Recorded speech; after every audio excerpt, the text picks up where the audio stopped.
তো দেখো বন্ধুরা, আজকে সকাল সন্ধ্যার থেকেই মানে দিনটা কেমন, মানে বাতাস, কীভাবে বাতাস, মানে দাঁড়িয়ে থাকা যাচ্ছে না,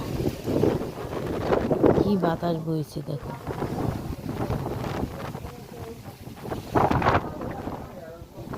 আমি ভিডিও করতে পারতেছি না, এত বাতাস।